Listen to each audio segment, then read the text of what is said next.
자, 이번 시간에는 할로겐 파트 2에 대해서 강의를 하겠습니다.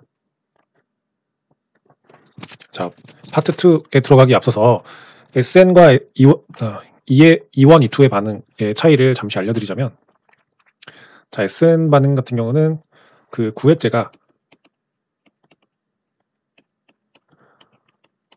탄소를 공격하는 거였죠. 자, 근데 이 탈리 반응은 이 염기가 탄소를 공격하는 게 아니라 탄소 옆에 수소를 먹는 과정을 나타내는 거예요. 자, 여기서 한 번 더 설명을 드리자면, 염기가 있어요. 염기가 있는데 이 할로겐이 붙어 있고, 할로겐이 붙어 있는 탄소의 옆탄소, 이 베타 위치에 수소를 먹음으로써 수소 날아가고 이 할로겐도 날아가죠. 그러면서 이 중간에 이중 알켄이 형성이 되네요. 그래서 이게 탈리가 되었기 때문에 E 반응이라고 할 수 있습니다. 그래서 E1, E2 반응을 조금 더 설명을 드리자면, SN 반응하고 마찬가지예요. E1 반응은 아까 마찬가지로 그 단계 반응이고요. 얘도 SN2 반응과 마찬가지로 협주 반응, 동시에 일어나는 반응입니다. SN1이 중간에 그 카보카티온이 형성이 됐었죠. 카보카티온이 형성이 된 것처럼 E1 반응도 중간에 카보카티온 반응이 형성이 돼요. SN1 반응도 할로겐이 자발적으로 탈리가 됐죠. 얘도 마찬가지입니다. 자발적으로 탈리가 일어납니다. 그리고 이 탄소에 카보카티온이 형성이 돼요. 근데 다른 점은 무엇이냐면, SN1 반응 같은 경우는 이 구획제가 탄소를 공격을 했지만, 자, E1 반응에서는 그런 탄소를 직접적으로 공격하는 게 아니라 옆에 있는 수소를 먹어요. 그러면서 수소에 달려있던 이 결합의 전자들이 이쪽으로 가운데로 오면서 이중결합이 형성이 되는, 최종적으로 원래 달려있던 수소와 할로겐은 탈리돼 버리는, 그래서 최종적으로 알켄이 형성되는, 이거를 E1 반응이라고 합니다. 그 다음에 E2 반응은 무엇이냐? 얘도 SN2랑 비슷하긴 한데요. 다만 다른 점은 무엇이냐면, SN2는 그 탄소의 뒤통수를 공격했다면 E2의 염기는 수소를 먹어요. 그럼 수소에 달려있던 이 전자 결합들이 가운데로 오고 두 칸 이동해가지고 Br까지 오면서 더 이상 Br은 있을 데가 없어서 탈리가 됩니다.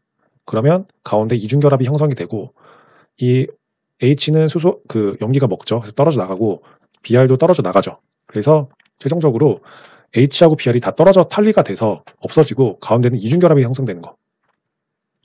알켄. 그래서 얘를 E2. E1도 알켄이 형성되었죠.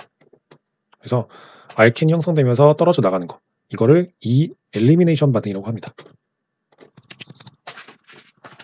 다음. 그래서 E1 반응하고 이제 E2 반응. E1 반응하고 E2 반응을 조금 더 자세하게 한번 살펴보겠습니다. 자, E1 반응은 여기 나와 있는데요. 얘는 입체적인 장애를 고려를 해야 됩니다. 자, 무슨 말이냐면, SN1 반응과 마찬가지로 자발적으로 탈리가 되면서 이 탄소에 양이온이 형성이 되는데, 근데 만약에 이 원래 화합물에 페닐과 같은 큰 덩치가 큰 것들이 달려 있는데, 이 덩치가 큰 것들이 같은 방향으로도 달릴 수 있지만, 이렇게 같은 방향으로 나와서 달릴 수도 있지만 반대 방향으로 달릴 수도 있죠. 자, 그러면 이때 양이온은 어느 쪽이 더 안정하냐면 이쪽이 더 안정해요. 왜냐하면 페닐과 같은 큰 덩어리들이 멀리 퍼져서 존재하기 때문에 입체적으로 조금 안정해집니다. 얘는 반대로 페닐과 같은 덩치 큰 것들이 같은 방향으로 있기 때문에 이 양이온이 입체적으로 좀 불안해요.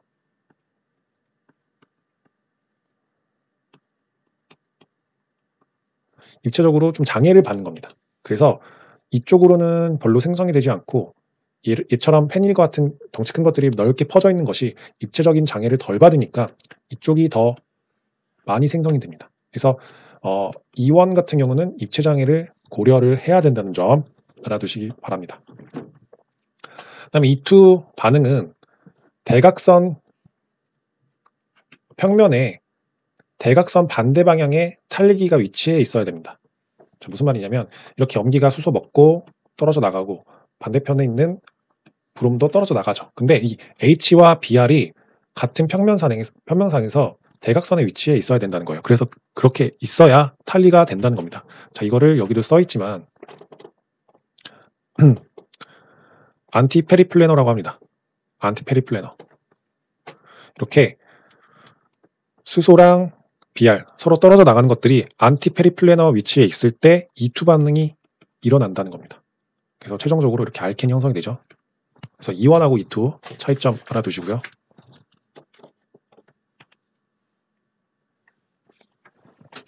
그 다음에 E1이든 E2든 간에 최종적으로 자, 알켄이 아까 봤겠지만 알켄이 형성이 되었어요. E1하고 E2든 다 알켄이 형성이 됐는데 자, 이 알켄은 주변에 치환기가 많으면 안정해집니다. 그래서 자, 이렇게 알켄 주변에 치환기가 4개나 붙어있죠. 4치환. 반대로 알켄 주변에 치환기가 1개밖에 없죠. 1치환이죠. 그러면 치환기가 많은 쪽에서 알켄이 형성이 되는 거예요. 주로. 자, 이거를 무슨 법칙이라고 하냐면 자이제프 법칙이라고 합니다. 자이제프 법칙. 그래서 치환기가 많은 주변에 치환기가 많은 알켄 형성되는 거를 자이제프 법칙이라 하는 거. 자, 기억해 두시고요. 자, 여기 예시가 나와 있어요. 자, 이렇게 염기가 수소를 먹을 건데 어느 수소를 먹을 것이냐. 이쪽 수소를 먹었다면 여기에 이중결합이 생성이 되겠죠. 그래서 얘가 되겠죠. 근데 이쪽 수소를 먹으면 여기에 이중결합이 형성이 되겠죠. 바깥쪽에 이중결합이 형성이 되겠죠. 그러면 자이제프 법칙에 의해서 얘는 치환기가 2개인데 얘는 치환기가 이중결합 근처에 치환기가 하나밖에 없죠. 그러면 치환기가 2개가 있는 이 알켄이 더 안정하기 때문에 이쪽이 더 생성물이 많이 생성이 된다는 겁니다. 이게 바로 자이제프 법칙입니다. 그 다음에 이 할로겐 주변에 알킬기가 어느 쪽 방향으로 붙어 있는지에 따라서 생성물이 달라지는 것을 설명한 그림인데요. 한번 보시죠. 자, 이렇게 할로겐이 있어요. 근데 같은 방향으로 또 알킬기가 있죠. 자, 이런 상태에서 만약에 E2 반응이 일어난다. 그러면 자, 이쪽에도 수소가 있을 것이고 이쪽에도 수소가 있을 것이에요. 이렇게 위쪽으로 수소가 있겠죠. 그러면 이쪽으로도 E2 반응이 일어날 수 있고 이쪽으로도 E2 반응이 일어날 수 있죠. 그래서 만약에 이쪽으로 E2 반응이 일어났다면 여기에 알켄이 형성되겠죠. 그래서 얘가 만들어지겠죠. 만약에 여기에 E2 반응이 일어나면 여기에 알켄이 생기겠죠. 그래서 얘가 생기겠죠. 그래서 이 두 가지가 생길 수가 있는데 얘랑 두 가지가 생길 수가 있는데 이 알켄은 치환기가 이쪽에 더 많으니까 얘는 치환기가 3개가 있고 얘는 알켄이 치환기가 2개밖에 없죠. 그래서 치환기가 많은 이쪽이 더 많이 생성이 된다 라는 이야기입니다. 자, 여기하고 좀 다른 구조가 있어요. 여기 보시면 브롬은 같은 위치에 붙어 있지만 알킬기가 붙어 있는 위치가 좀 다르죠. 얘는 브롬하고 알킬기가 같은 방향으로 나와 있었는데 얘는 알킬기가 브롬하고 다른 방향에 있죠. 자, 무슨 말이냐면 여기에는 수소가 아까처럼 있을 수 있어요. 근데 여기에는 이미 메틸이 있기 때문에 수소가 여기에 있을 수가 없어요. 그래서 E2 반응은 이쪽으로만 공격할 수 있습니다. 이쪽으로는 공격을 못해요. 왜냐? 여기에 수소가 없기 때문에. 그래서 여기에만 알켄이 형성이 되고 그래서 오로지 얘만 형성이 된다는 거. 그래서 브롬 옆에 메틸기가 붙어있냐 어떻게 붙어있느냐 차이에 따라서 생성물이 달라진다는 점. 다시 한번 보겠습니다. 브롬 주변에 이렇게 메틸기가 있어요. 근데 같은 방향이 아니라 대각선 반대 방향이네요. 수소가 아니네요. 여기에는 수소가 있을 수 있죠. 자, 그러면 E2 반응은 어떻게 일어나느냐? 이쪽을 공격을 못하니까 이쪽만 공격하겠죠. 그래서 여기에 이렇게 알켄이 형성되겠죠. 그렇죠? 그래서 이런 알켄은 형성이 될 수가 없어요. 왜냐하면 안티페리플래너 위치에 여기 써 있네요. 아이고. 안티페리플래너 위치에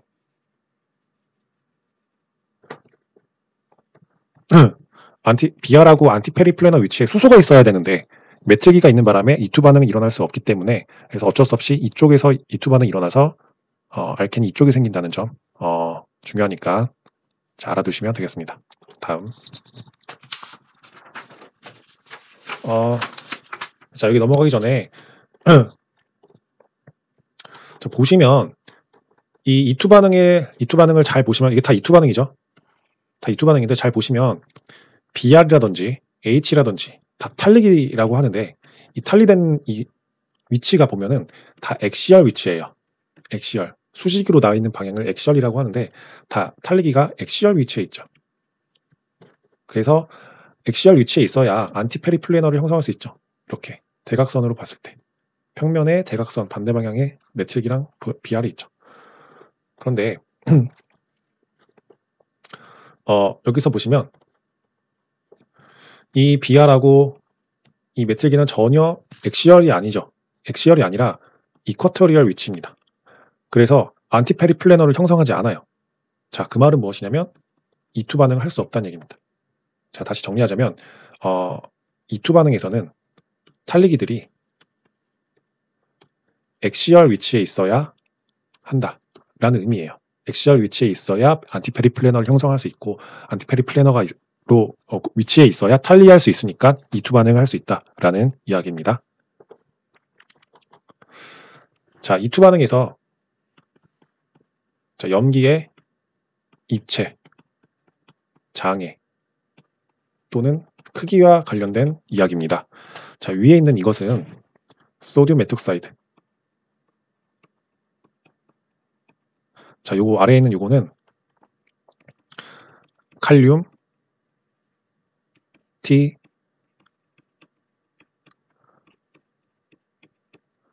부톡사이드라고 하는데요. 자, 소듐 메톡사이드 같은 경우는 크기가 뭐 적당해요. 적당해서 염기가 뭐 이쪽으로도 공격할 수 있고 뭐 이쪽으로도 공격할 수 있어요. 그래서 두 쪽 다 공격하는데 어쨌든 두 쪽 다 공격했을 때 치안기가 많은 쪽이 형성이 되겠죠. 그래서 이쪽이 치안기가 더 많으니까 여기서 생성물이 더 많이 생성이 된다라는 이야기인데 만약에 이 칼륨 T 부톡사이드와 같은 염기이지만 크기가 큰 경우에는 이렇게 안쪽 중간 쪽으로 들어가기가 힘들어요. 그래서 바깥쪽으로만 공격을 합니다. 바깥쪽에 있는 수소만 먹어요. 그래서 바깥쪽에 있는 수소를 먹어서 알킨이 바깥쪽에 형성이 되기 때문에 이렇게 이게 더 생성이 많이 된다는 점. 이렇게 얘는 치원이 2개밖에 없죠. 그래서 이 치원된 결과물이 더 많다는 점. 왜냐? 공격하는 염기가 크기가 크기 때문에 바깥쪽에서만 공격할 수 있고 그렇기 때문에 알켄이 상대적으로 치원기가 더 적어진다는 점. 그래서 요거 칼륨 T 부톡사이드 요거 알아두시면 되겠습니다. 자, 그 다음에 자, 이 부분은 그냥 한번 읽어보세요. 그냥 한번 읽어보시고 자, 그래서 오늘 할로겐 파트 2까지 마쳤습니다. 그래서 1강 방향족부터 해서 할로겐까지 다 마쳤고 다음 강의인 또 알코올부터 해서 또 다시 시작을 하도록 하겠습니다. 수고하셨습니다.